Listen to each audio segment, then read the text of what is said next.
Hello everyone, मी आहे ज्योती आणि ज्योतिष क्रिएटिव्हिटीमध्ये आपल्या सर्वांचं खूप खूप मनापासून स्वागत आहे. आता माझ्या थोबाडाकडे बघून तुम्हाला वाटत असेल ही काय झोपेतून उठली आहे का? पण नाही, मी सकाळी 5 वाजल्यापासून उठलेली आहे आणि आता माझी घरातली सगळी कामं मला करायची आहेत. त्यामुळे आता आपण सगळी कामं करून घेऊयात आणि मग भेटूयात. तर आता माझी सगळी कामं झालेली आहेत. मुलींसाठी इन्स्टंट मी अशी पावभाजी करून ठेवलेली आहे, म्हणजे जी की दिवसभर मुली खाऊ शकतील. आणि मला बाहेर जायचं आहे त्यामुळे मी झटपट अशी पावभाजी केली. आता आपण थोबाडाची तयारी करून घेऊया.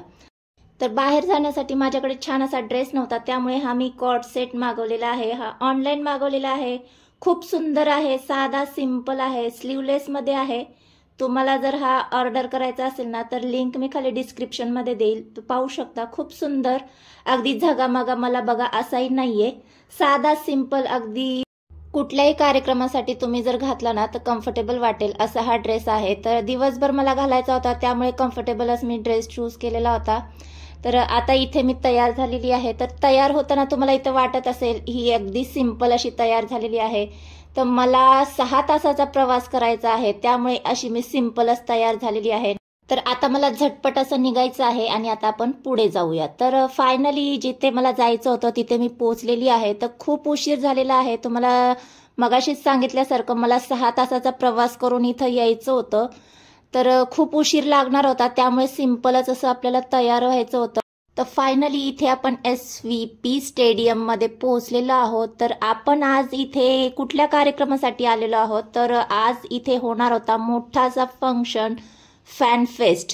हा यूट्यूबचा स्टेज शो होणार होता. इथे आपल्याला beauty, comedy, dance, gaming, lifestyle असं बरंच काही शिकायला आणि बघायला, एंटरटेनमेंट करायला भेटणार होतं.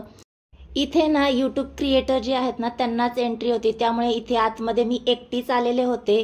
त्यामुळे फ्रंट कॅमेराने शूट करत होते. इथे सगळं तुम्हाला उलटं दिसत असेल, तर आता मी थोडंसं तुम्हाला सरळ करून दाखवते, म्हणजे नक्की काय आहे हे तुम्हाला समजेल.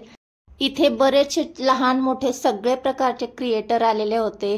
काही ग्रुप्समध्ये आलेले होते आणि खूप लांबून लांबून, म्हणजे दिल्ली, जयपूर असे बरेच लांबून लांबून लोक आलेले होते. मी मराठी लोक शोधण्याचा प्रयत्न करत होते, पण मला मराठी शेवटपर्यंत कुठेही कोणी भेटलेलं नव्हतं. फक्त 1-2 जण भेटले, पण आपले मराठी क्रिएटर्स खूप कमी आहेत असं मला वाटत होतं, कारण इथे सगळे बाहेरचे, म्हणजे दिल्ली वगैरे साईडचे होते. तर फायनली एंट्री झालेली आहे. असा बँड मला भेटलेला आहे. एंट्री झाल्याबरोबर असा बँड तुम्हाला देतात आणि त्याच्यावर काही QR कोड वगैरे स्कॅन वगैरे होतो. आता इथे आतमध्ये मी एंट्री केलेली आहे. मला सगळं नवीन होतं, कारण पहिल्यांदा मी आलेले होते, त्यामुळे कावरी-बावरी झालेली होते. तर चौकशी करत, विचारपूस करत मी आतमध्ये एंट्री केली. फायनली पुणे ते मुंबई असा 6 तासाचा मी प्रवास करून वेळेवर का होईना इथे पोचले. पण बाहेरचं मुंबईचं वातावरण पाहता भरपूर असं ऊन होतं आणि आतमध्ये आल्यावर इथे AC होता. तसं बघायला गेलं ना तर मला ACचा त्रास होतो, पण आतलं वातावरण पाहिलं ना तर ACचा होणारा त्रास सुद्धा आपण विसरून जातो. खूप छान इथं आपल्याला नवनवीन क्रिएटर बघायला आणि पाहायला मिळतात, ज्यांना आपण कुठेतरी पाहिलंय असं वाटत असतं, पण कुठे पाहिलंय तेच समजत नसतं. आणि जरी असं वाटलं ना की आपण यांना अरे यूट्यूबवर पाहिलेलं आहे, पण यांच्या चॅनलचं नाव काय आहे तेच आपल्याला आठवत नसतं. तर असो, मी पुढे निघाले. नंतर कार्यक्रमाला अजून बराच वेळ होता, त्यामुळे कुठे काय आहे ते सगळं जाणून घेण्याची मला उत्सुकता लागली होती. पण तरी देखील मला सगळी जी आहे ना ती भूलभुलैयाच वाटत होती. तर इथे मी एकटीच आले होते आणि बरेच जण जे आहेत ना ते जुने होते, त्यामुळे ग्रुप्स करून वगैरे आले होते. तर थोड्याच वेळात कार्यक्रम सुरू होणार होता, त्यामुळे आतमध्ये आम्ही गेलो. तर आतमध्ये पाहिलं तर असा खूप अंधार होता, म्हणजे स्टेज शो वगैरे होणार होता, त्यामुळे अशी अंधार करून अशी लाइटिंग वगैरे इथे होती. तर इथे मुलींचं फोटोशूट वगैरे सुरू होतं. तर जिथे जागा मिळेल तिथे मुली फोटोशूट वगैरे करत होत्या आणि काही जण तर असे घुरत होते ना, जसं काही मी त्यांच्याकडून उधार घेतलेला आहे आणि बरेच दिवस झालं ते उधार मी फेडलेलं नाहीये, असे ते एकटक माझ्याकडे रागात बघून चाललेले होते. तर असो, नंतर इथे आतमध्ये तुम्ही पाहू शकता खूप प्रचंड अशी गर्दी आहे. आणि थोडंसं नंतर मी चालत चालत पुढे गेले तर इथे पाहिलं ना तर यूट्यूबची शॉपिंग सुरू होत होती, त्यामुळे लेडीजच्या आहेत ना त्या रांगा लागलेल्या होत्या. तर रांगा इतक्या लांबच्या लांब होत्या, तर लेडीजसोबत जेंट्सच्या देखील एकत्रच रांगा इथे लागलेल्या होत्या. तर आपण काही त्या रांगात थांबू शकत नव्हतो, त्यामुळे आपल्याला त्या शॉपिंगमध्ये इंटरेस्टही नव्हता.